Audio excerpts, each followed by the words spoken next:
कुछ दिनों से मैंने जो है वो प्रॉपर डाइट शुरू कर दी है और आज मैं आपको दिखाऊंगा कि पूरे दिन में मैं किस तरीके से अपनी डाइट को मैनेज करता हूँ, कैसे कैसे क्या क्या खाता हूँ, कितना खाता हूँ।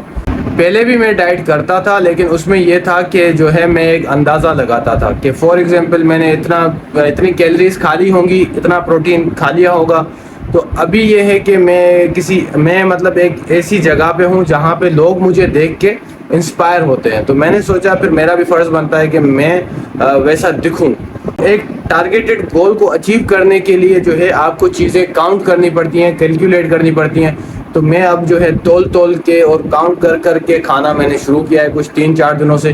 तो मैंने सोचा कि मैं आप लोगों के साथ शेयर करूं, आप लोगों को दिखाऊं, ताकि आप लोगों को भी पता चले कि किस तरीके से जब एक टारगेटेड गोल होता है उसको अचीव करने के लिए किस तरीके से चीज़ें जो है वो मैनेज करनी पड़ती हैं। बाकी जो नॉर्मली जैसे मैं पहले अज्यूम करता था कि मैंने इतना खा लिया होगा, इतना खा लिया होगा पोर्शन कंट्रोल करके, तो उससे भी आपकी एक बॉडी बन जाती है। अभी तक जो प्रोग्रेस है, बॉडी है, वो बिना कैलोरीज काउंट किए ही है। लेकिन जब एक अपना गोल को अचीव करना होता है, एक आप सेट करते हो कि भाई यहाँ पहुँचना है, इतने वेट में ये मसल्स दिखने चाहिए, 6 पैक्स वगैरह, ये सारी चीज़ें, सेपरेशंस, तो उसके लिए फिर चीज़ें इस तरीके से काउंट करनी पड़ती हैं। तो अभी जो मैं खा रहा हूँ, सुबह है नाश्ते में मेरे पास 5 अंडे, सुबह का नाश्ता सिर्फ यही होगा। तो ये मैं अभी नापने लगा हूँ अपना चिकन। ये वेइंग स्केल है, ठीक है। इसमें हम अपना दोपहर के लंच के लिए नापेंगे। इसमें हम रखेंगे 200 ग्राम। तो ये हो गया कोई 203 ग्राम। तो इसमें 3 ग्राम का तो चल जाएगा, लेकिन देखते हैं। हाँ ठीक है। तो ये हमारा हो गया 200 ग्राम। 200 ग्राम हम खाएंगे लंच में। इसके साथ होंगे राइस, चावल, वो भी मैं आप लोगों को दिखाऊंगा। और सवेरे जैसे मैं बोल रहा था कि मैं प्रोटीन भी अज्यूम कर लेता था, तो मैं चिकन वैसे भी नाप लेता था। मीन्स पहले भी जब मैं अपना दूसरी चीज़ें मेयर नहीं करता था, तो चिकन में मेयर करके ही रखता था, छोटे छोटे पैकेट्स बना के ही रखता था। चावल हैं, ये चावल हम नापेंगे। अपना पहले हम रखेंगे इसके ऊपर प्लेट, ठीक है। प्लेट के बाद हम इसको करेंगे ऑन। ये हो गया ऑन और ये आ गया 0 पे। अब हम इसमें डालेंगे 300 ग्राम चावल। 300 ग्राम चावल डालेंगे इसके अंदर। 291, ये हो गया कोई 360। तो सही है। ये खाने में भी 1-2 चावल इधर उधर गिर जाएगा। तो और ये जो बचे हुए चावल हैं, इसमें ये होगा कि हम इसमें रात को खाएंगे। ये होंगे, इसके अलावा दूसरे पकेंगे वो, और ये मिला के 300 ग्राम रात में दोबारा से खाएंगे। ये आ गया 200 ग्राम चिकन, 300 ग्राम चावल, और ये दही जो है ये है 250 ग्राम, और ये सैलेड आ गया। और अब ये मैं पूरा ख़त्म करूँगा। इसके अलावा इसके साथ साथ मैं ये फ़िल्म देखूँगा, क्योंकि मैं जब भी खाना खाता हूँ या कुछ खाता हूँ तो उसके साथ मैं कुछ देखता ज़रूर हूँ। मुझे खाना गले से पता नहीं क्यों नीचे ही नहीं उतरता जब तक मैं कोई चीज़ सामने लगा के देखूँ नहीं।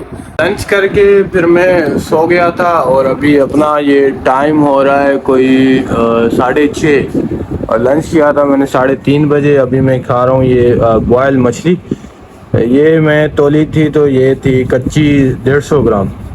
तो मछली और जो चिकन है वो मैं कच्चा ही तोलता हूँ, वो इजी पड़ जाता है पकाने के बाद तोलने से। और चावल जो है मैं पकाने के बाद तोलता हूँ।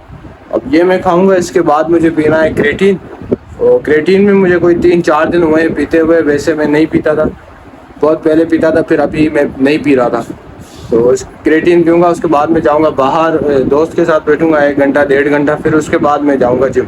ये क्रेटीन का एक स्कूप है, इसमें पानी होगा कोई 2 गिलास में। मेरे ख्याल से कोई 400 ml तक पानी है, और मैं खुद ही ज़्यादा पानी डाल रहा हूँ। और ये अपना एक स्कूप है क्रेटीन का। लोग कहते हैं कि जब आप क्रेटीन लेते हैं तो फिर आपको वाटर इनटेक बढ़ाना चाहिए, लेकिन मैं कहता हूँ कि क्रेटीन लें या फिर ना लें, आपको फिर भी जो है वो अपना वाटर इनटेक बहुत ही ज़्यादा अच्छा रखना चाहिए। ये ऑरेंज फ्लेवर्ड में है। ये पहली मर्तबा जो है मैं फ्लेवर्ड वाला पी रहा हूँ, तो ये काफ़ी बेहतर है। कुछ लोग बोलते हैं कि क्रेटीन जो है वो वर्कआउट के बाद में लेना चाहिए, कुछ लोग बोलते हैं क्रेटीन जो है वो वर्कआउट से पहले लेना चाहिए। तो जितना मैंने पढ़ा है, जितनी मेरी नॉलेज है, कि क्रेटीन लेने की टाइमिंग इतना कोई मैटर नहीं करती, बस उसका डोज मैटर करता है, जो कि है अपना 3 से 5 ग्राम। तो 3 से 5 ग्राम क्रेटीन आपको डेली लेना होता है, वो सेफ होता है। फिर आप किसी भी टाइम पे लो, वो उतना मैटर नहीं करता। अभी दोस्त के साथ बैठूंगा, 1 कप चाय पीऊँगा, वो चाय भी फीकी होगी और वो भी मेरी डेली कैलोरीज इंटेक में एडजस्ट होती है। चाय पी के फिर मैं पहुंच गया था जिम पे। आज है मेरा बैक और बाइसेप्स। काफ़ी वीडियोस में मैं बैक और बाइसेप्स कवर कर चुका हूँ। ये पता नहीं क्यों इत्तेफाक हो जाता है कि जिस दिन मेरा वीडियो बनाने का मूड होता है उस दिन बैक और बाइसेप ही होता है। पहली एक्सरसाइज जो है वो मैं कर रहा हूँ लेट पुल डाउन। आज मैं थोड़ा रिवर्स ग्रिप के साथ कर रहा हूँ। मीन्स इसको आप अपना अंडर हैंड ग्रिप भी बोल सकते हैं। जो ऊपर से आता है तो उसको ओवर हैंड ग्रिप बोला जाता है। तो इसमें मैं आप लोग देख सकते हैं कि फुल जमा अनास पे। इसके मैं 4 सेट करने वाला हूँ। पहली एक्सरसाइज है बैक की।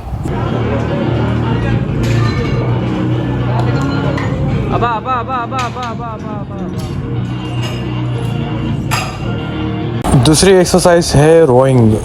रोइंग में जैसे कि आप लोगों को पहले भी मैं बहुत बार बता चुका हूं कि मैं जो है न्यूट्रल ग्रिप के बजाय अंडर हैंड या फिर ओवर हैंड ग्रिप लेना पसंद करता हूं। तो आज भी जो ग्रिप मैंने लिया हुआ है वो है ओवर हैंड ग्रिप। ठीक है, तो इसके भी मुझे करने हैं 4 सेट्स। अब है स्टैंडिंग लेट पुल डाउन्स। इसके मैं करूँगा 3 सेट्स। इसमें यह है कि आप अपनी कमर में आर्क बनाएं और जो राड है जिसको आपने होल्ड किया हुआ है उसको कोशिश करें कि अपनी नीज तक लेके आए। तो इस तरीके से आपको आपकी जो बैक है वो अच्छे से फील होगी। माइंड मसल कनेक्शन भी आपका एक अच्छा बनेगा। हाँ, इसको मोमेंटम के साथ ना लगाएं। मीन्स ये कि वेट को झूला ना झूलाएं, फुल कंट्रोल तरीके से लगाएं तो फिर बेहतर लग जाता है।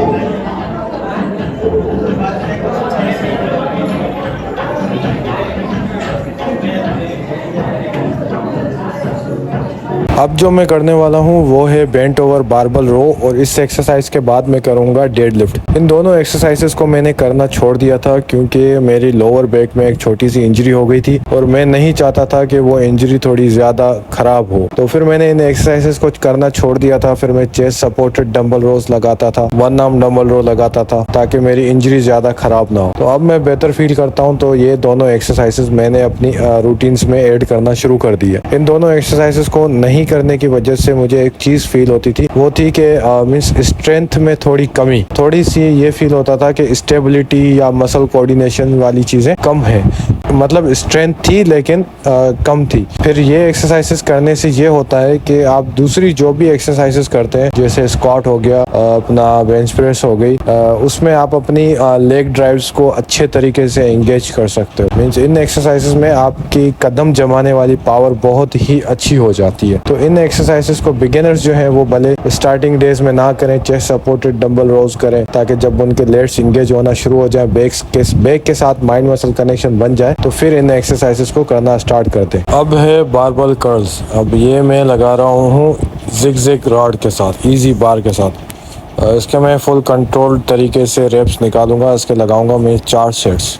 फिर है हैमर कर्ल्स। अब इसके मैं करूँगा 3 सेट्स और रेप्स का ये सीन होगा कि इसमें मैं इतना वेट उठाता हूँ कि कम से कम भी मुझसे 15 रेप्स तो लग ही जाने चाहिए। तो इसमें ज़्यादा वेट उठाने की कोई ज़रूरत नहीं है। अब मेरा ये मतलब नहीं है कि आप इसमें से 2 kg, 4 kg या 6 kg ही उठा लें। आप अपनी वेट लिफ्टिंग कैपेसिटी के हिसाब से जो है वो वेट चूज़ करें और उसके साथ मतलब ऐसे रेप्स लगाएं कि कम से कम भी 15 रेप्स तक जाके आपका मसल जो है वो फेल हो। जिम से मैं सीधा आ गया हूँ घर। अब इसमें ये है कि चिकन और राइस जो है चावल वो साथ में ही मिला के आपकी भाभी ने बना दिए थे। और इसमें अब ये है कि इसमें जो चिकन डाला था वो डाला था 200 ग्राम।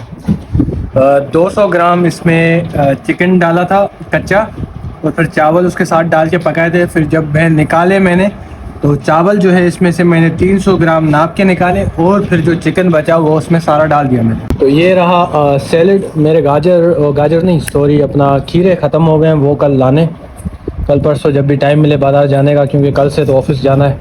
तो ये रहा सैलेड और ये रहे चिकन राइस।